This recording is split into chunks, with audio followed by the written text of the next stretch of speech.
बद्रीनाथ अपने घर के बाहर बने हुए चबूतरे पर बैठा हुआ ढोल बजा रहा था और उसकी दोनों बेटियां गीता और मीरा भी उसे देखकर उसी तरह ही ढोल बजा रही थीं।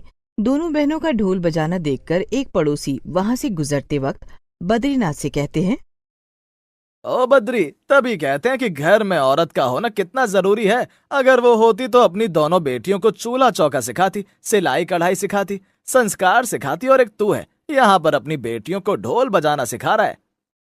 भाई लखन, तू बिल्कुल सही कह रहा है। अगर इनकी माँ होती तो सचमुच में वो ये सब सिखाती, लेकिन मुझे तो ढोल बजाना आता है। मैं वही सीख रहा हूँ, और इसमें बुराई भी क्या है? अरे शर्म कर, लड़कियों को कोई ढोल बजाना सिखाता है क्या? ये काम लड़कों का होता है। क्यों अपनी जग हसाई कर रहा है सारी बस्ती में?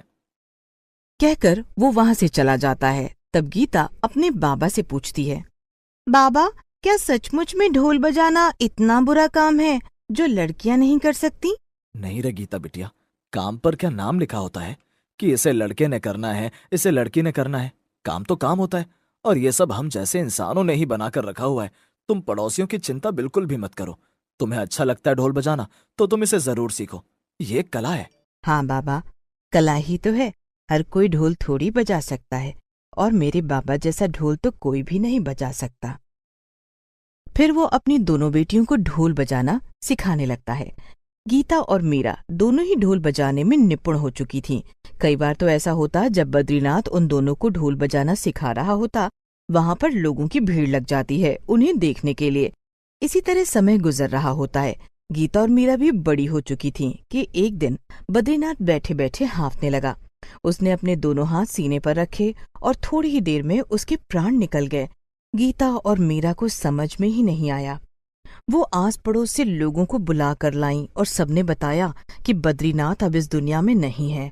दोनों बहनों पर गमों का पहाड़ टूट पड़ा। बद्रीनाथ को गए 1 महीना हो गया था। दोनों बहनों को अपने भविष्य की चिंता सताने लगी।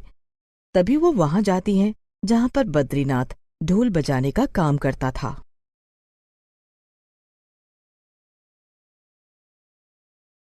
हमने अपने बाबा से सीखा है। हम दोनों बिल्कुल उन जैसा ही ढोल बजाती है। आप एक बार ये देख लीजिए।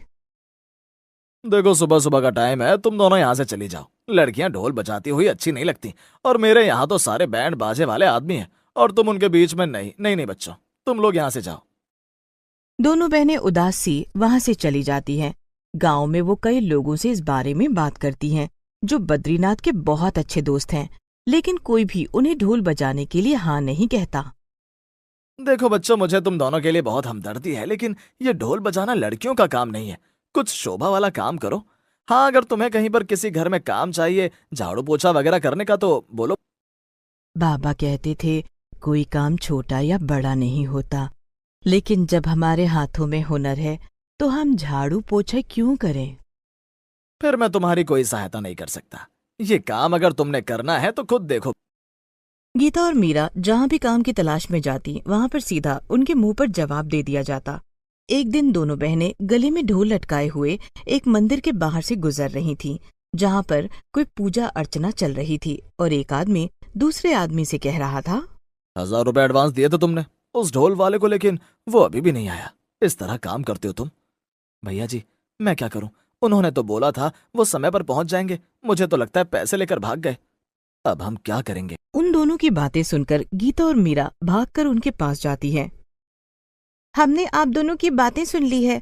हम दोनों बहनें ढोल बजाने का काम करती हैं। आप कहो तो हम ढोल बजा देंगे। गले में ढोल डालने से ये नहीं हो जाता कि ढोल बजाना आता है। ये काम आदमियों का है। तुम लोगों से तो ढोल का रिदम भी नहीं संभाला जाएगा। ये सुनकर दोनों बहनें चुप हो जाती हैं। फिर अपने ढोल को दोनों हाथों से नमस्ते करते हुए वो उसे बजाना शुरू कर देती हैं।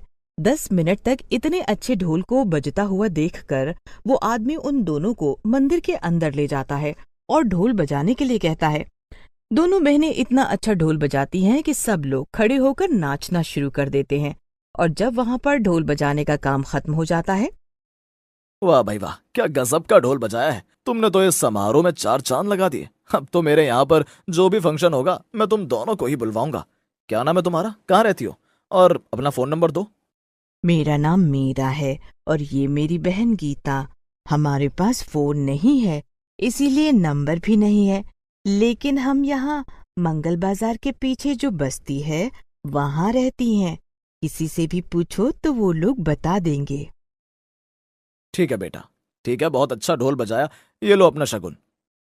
गीता और मीरा दोनों लिफाफा खोलकर देखती हैं तो उसमें 5,000 रुपए थे।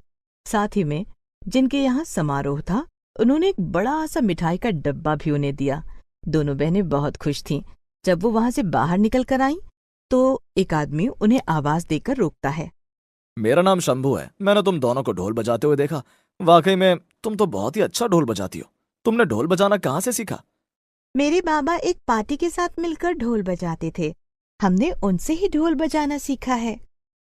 मेरे लड़कों को यहाँ पर ढोल बजाना था, लेकिन आखिरी समय में उन लोगों ने मना कर दिया। मैं तो यहाँ पर उनके पैसे वापस करने आया था कि तभी तुम दोनों को ढोल बजाते देखा। क्या तुम दोनों मेरे साथ काम करोगी?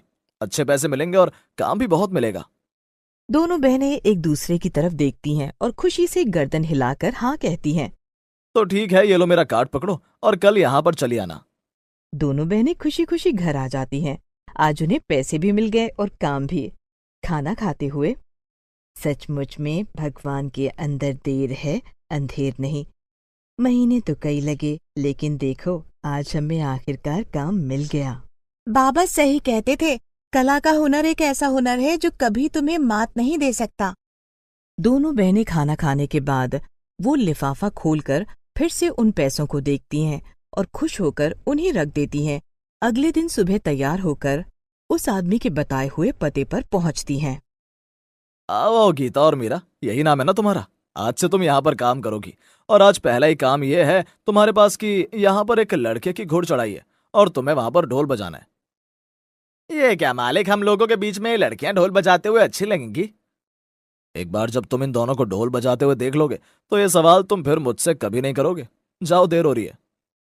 गीता और मीरा उन बैंड बाजे वालों के साथ में उस घर पर पहुंच जाती हैं जहां पर बारात निकल रही थी।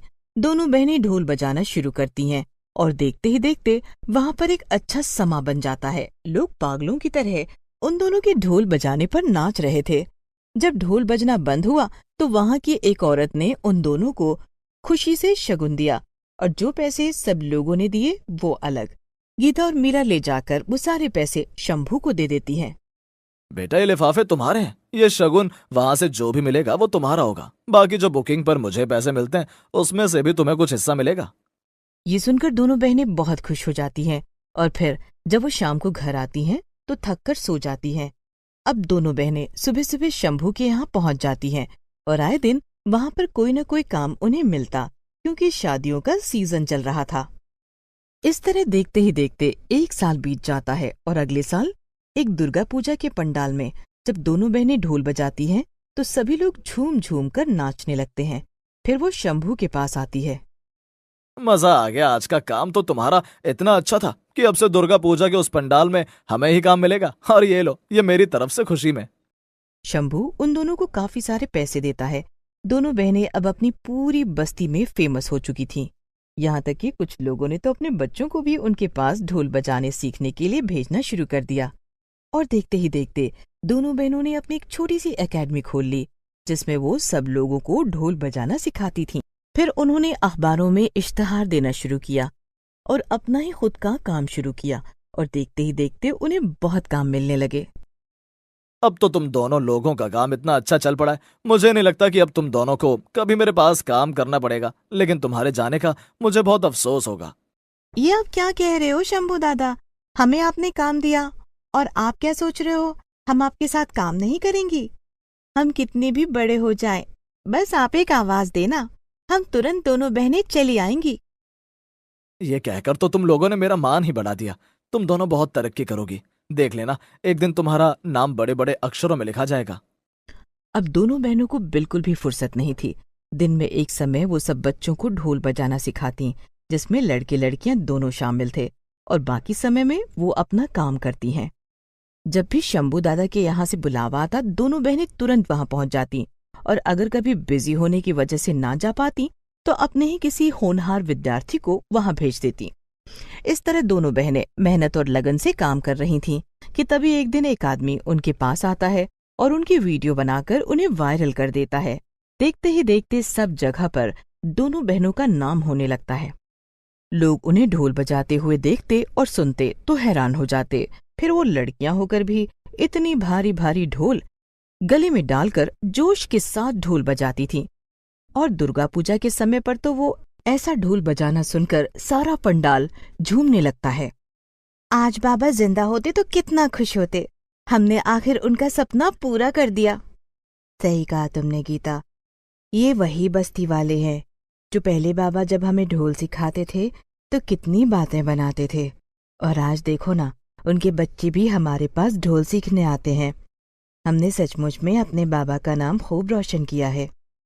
और इस तरह धीरे धीरे गीता और मीरा अपने ढोल व्यापार को ऊंचाइयों तक ले जाती हैं।